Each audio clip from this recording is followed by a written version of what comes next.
मित्राणि नमो नमः। संस्कृतभारत्या सञ्चाल्यमानायाम् अभ्यासशृङ्खलायां कालबोधिनी इति पुस्तकस्य अभ्यासं वयं कुर्वन्तः आस्म। एतावत्पर्यन्तं वयं क्रियापदानां परस्मैपदिरूपाणाम् अभ्यासं कृतवन्तः।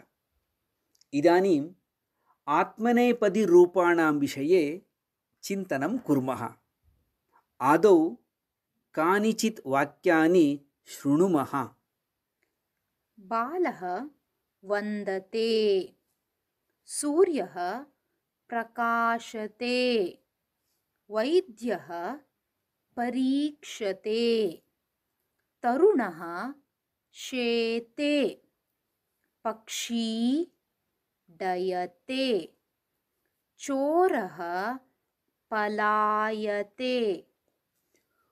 उपरि प्रयुक्तानि सर्वाणि आत्मनेपदी क्रियापदानि। क्रियापदेषु प्रकारद्वयं परस्मैपदिनः आत्मनेपदिनः च इति।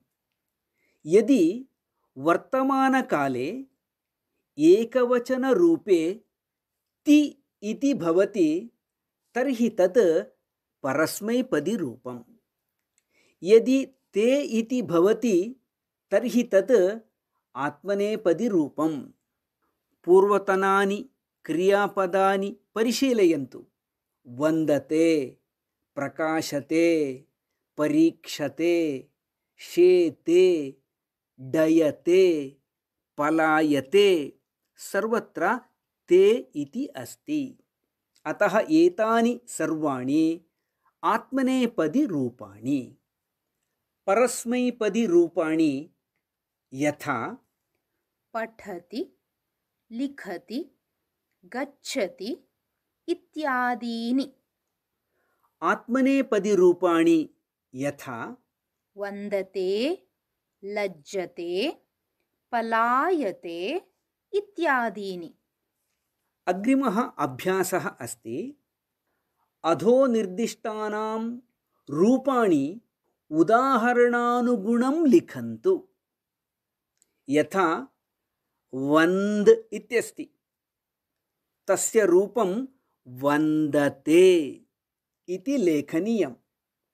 एवमेव भाष भाषते, कंप कंपते, सेव सेवते, मोद मोदते, रोच रोचते, लज्ज लज्जते, स्पन्द स्पन्दते, शङ्क शङ्कते, खिद्य खिद्यते, लभ लभते, शोभ शोभते, ईक्ष ईक्षते, सह सहते, रम रमते, वर्ध वर्धते, स्पर्ध स्पर्धते। उत्तमम्। अत्र केचन किमपि किमपि कुर्वन्ति। तन्मध्ये कः किं कुरुते इति लिखन्तु। यथा महिला लज्जते, वृक्षः कंप, वृक्षः कंपते, पुष्पं शोभ, पुष्पं शोभते, बालः ईक्ष, बालः ईक्षते, सेवकः सेव, सेवकः सेवते, स्पर्धकः स्पर्ध, स्पर्धकः स्पर्धते, चोरः शङ्क, चोरः शङ्कते, सस्यं वर्ध, सस्यं वर्धते, मनः क्रीडायां रम् मनः क्रीडायां रमते रुग्णः दुःखं सः रुग्णः दुःखं सहते बालः मोद बालः मोदते एवं वयम् आत्मनेपदी धातूनाम् एकवचनरूपं सम्यक् ज्ञातवन्तः। इदानीं बहुवचनरूपं जानीमः। आत्मनेपदिषु लट्लकारस्य प्रथमपुरुषबहुवचने ते इति भवति।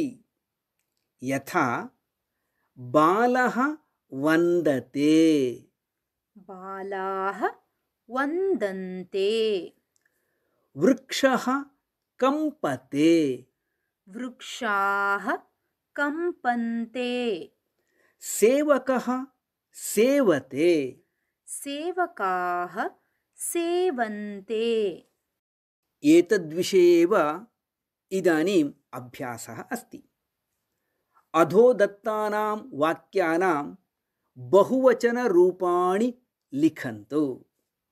यथा बालकः मोदते बालकाः मोदन्ते लता कम्पते लताः कम्पन्ते पुष्पं शोभते पुष्पाणि शोभन्ते मित्रं भाषते मित्राणि भाषन्ते बालिका लज्जते बालिकाः लज्जन्ते सः धनं लभते ते धनं लभन्ते दुष्टः शङ्कते दुष्टाः शङ्कन्ते सः चेष्टते ते चेष्टन्ते एषः लोकते एते लोकन्ते इदानीं लट् लकारस्य उत्तमपुरुषरूपाणि कथं भवन्ति इति जानीमः। तानि एवं भवन्ति अहं वन्दे वयं वन्दामहे अहं सेवे वयं सेवामहे अहं रमे वयं रमामहे अधो निर्दिष्टानां धातूनाम् उत्तमपुरुषस्य एकवचन बहुवचनरूपाणि लिखन्तु।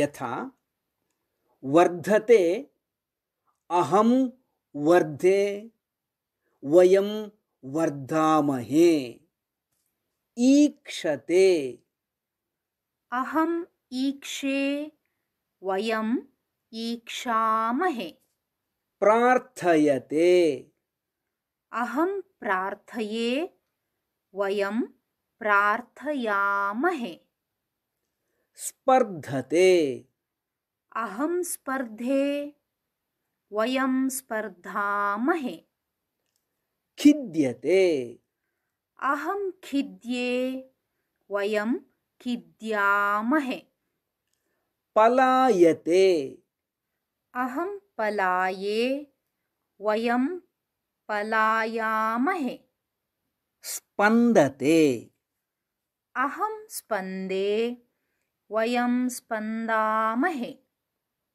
शङ्कते अहं शङ्के वयं शङ्कामहे लभते अहं लभे वयं लभामहे शोभते अहं शोभे वयं शोभामहे भाषते अहं भाषे वयं भाषामहे मित्राणि अनेन क्रमेण वयं क्रियापदानां वर्तमानकाले आत्मनेपदिधातूनां परस्मैपदिधातूनां च रूपाणि कथं भवन्ति इति ज्ञातवन्तः, अभ्यासमपि कृतवन्तः। अग्रिमे पाठे पुनः मिलामः। नमो नमः।